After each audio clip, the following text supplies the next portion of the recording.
So, ayan. Ako ay nagtira ng kaunting kakao. So, aking niluluto dito sa unang gata ng niyog. Tapos, nilagyan ko ng kaunting asukal at saka yung kakao. Yan. Antayin natin siyang matunaw.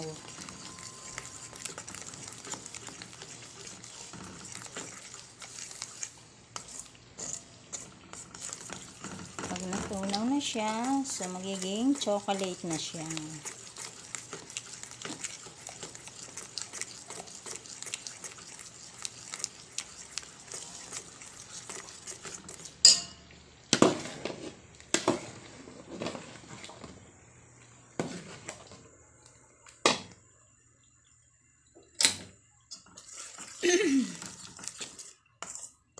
Yan, malapit na siyang matunaw. Konting ano na lang.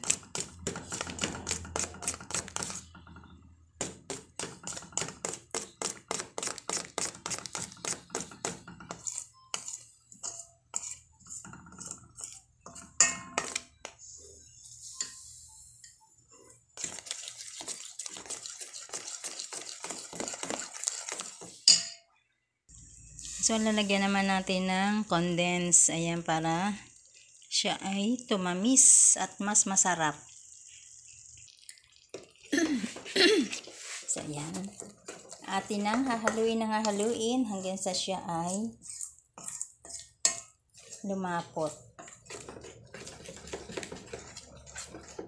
Mahina lang ang apoy nito. Gawa tayo ng chocolate.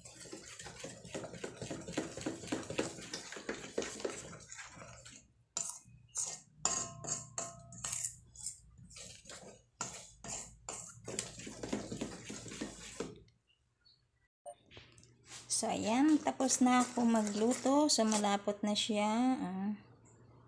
Malapot na. So, yan. Palalamigin na lang natin at ating ilalagay sa freezer. Ayan. So, meron na tayong chocolate sa simpleng recipe.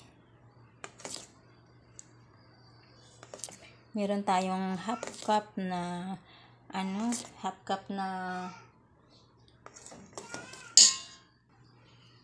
tayong half cup na kakao. Tapos, nilagyan natin ng half cup na asukal, light brown, at saka yung 1 cup gata, at saka half cup na condense. So, ayan.